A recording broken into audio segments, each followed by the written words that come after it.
할렐루야. 사랑하는 대강의 가족 여러분, 오늘 하루도 하나님의 말씀과 동행하는 삶이 되길 소망합니다.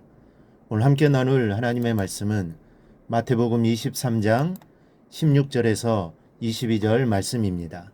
화 있을진저 눈먼 인도자여, 너희가 말하되 누구든지 성전으로 맹세하면 아무 일 없거니와 성전의 금으로 맹세하면 지킬지라 하는도다. 어리석은 맹인들이여, 어느 것이 크냐, 그 금이냐, 그 금을 거룩하게 하는 성전이냐. 너희가 또 이르되 누구든지 제단으로 맹세하면 아무 일 없거니와 그 위에 있는 예물로 맹세하면 지킬지라 하는도다. 맹인들이여, 어느 것이 크냐, 그 예물이냐, 그 예물을 거룩하게 하는 제단이냐. 그러므로 제단으로 맹세하는 자는 제단과 그 위에 있는 모든 것으로 맹세하며, 또 성전으로 맹세하는 자는 성전과 그 안에 계신 이로 맹세하며, 또 하늘로 맹세하는 자는 하나님의 보좌와 그 위에 앉으신 이로 맹세함이니라. 아멘.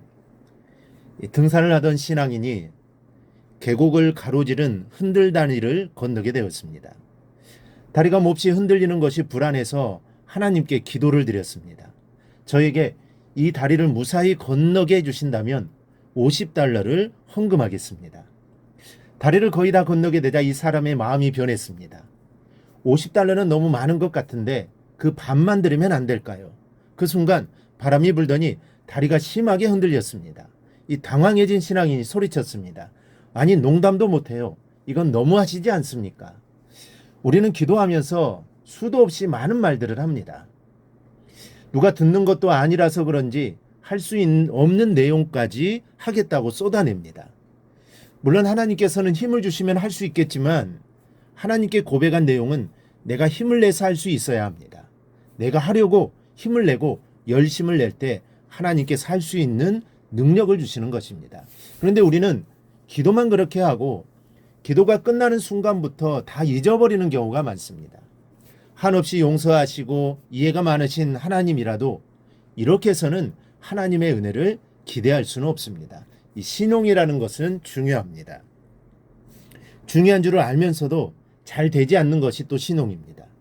요즘 어려운 경제의 터널을 지나면서 자주 듣게 되는 용어가 신용 등급인데, 그 신용 등급의 평가에 따라 나라 전체의 경제가 들썩거릴 정도로 그렇게 신용이 중요합니다. 그렇다면 지금 신앙인의 신용 등급은 어떻습니까?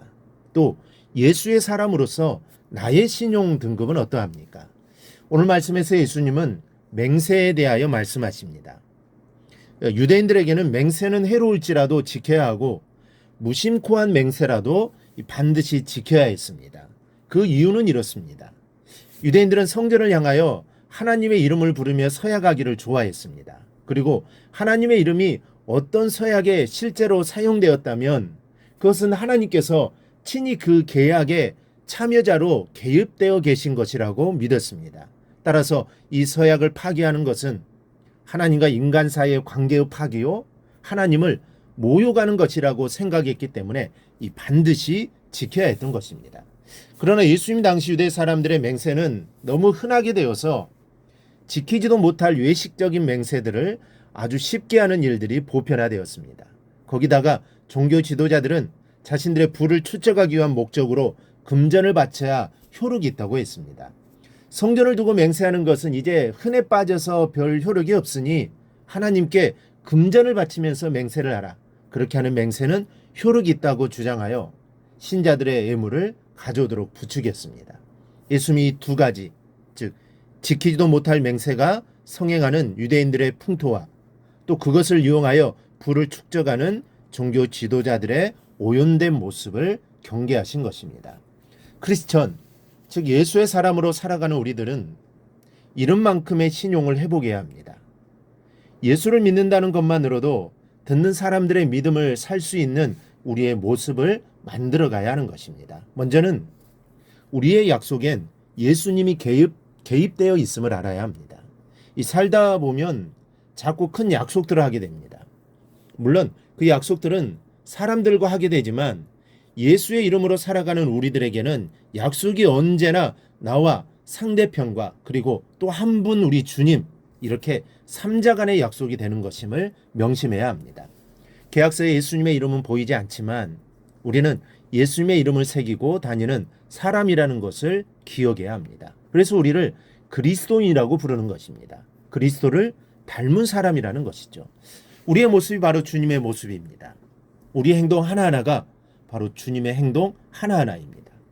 하나님이 어떤 분인지를 세상 사람들에게 보여주는 겁니다. 그러니 어떤 약속이라도 예수님과 함께하는 계약임을 기억하시기를 바랍니다. 둘째는 그러므로 꼭 지켜야 합니다. 우리의 존재의 전부를 걸고서라도 지켜야 합니다. 요즘 기독교인이라고 하면서 믿게 하고는 부도를 내고 자기의 것을 챙겨서 잠적하는 사람들이 있다는 말을 들었습니다. 물론 그런 사람은 기독교인이 아닐 것입니다. 혹시 교회 다닌다 할지라도 구원의 은혜를 입고 하나님의 사랑을 깨달은 자는 아닐 것입니다. 단지 자기의 이익을 위하여 하나님의 이름을 팔아먹는 자들일 겁니다. 우리는 그렇지는 않겠지만 살면서 예수님의 이름을 팔면서 나의 이득을 챙기는 모습은 없었는지 내 자신을 돌아보아야 합니다. 예수의 이름을 가진 자로서 철저하게 성실하고 믿을 만한 사람이 되어야 합니다. 우리가 사람 앞에서 신용을 지키는 것은 하나님의 신용을 지켜드리는 것입니다. 우리의 이름엔 하나님의 이름이 새겨져 있기 때문입니다.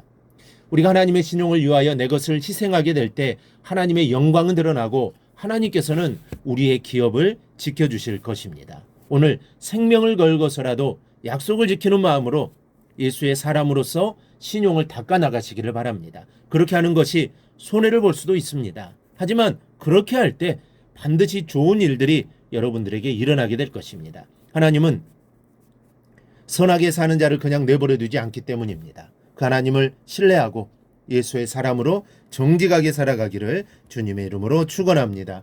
오늘 묵상한 말씀을 굳게 잡고 삶으로 실천하며 살아내는 대강의 모든 성도들이 되기를 축복합니다.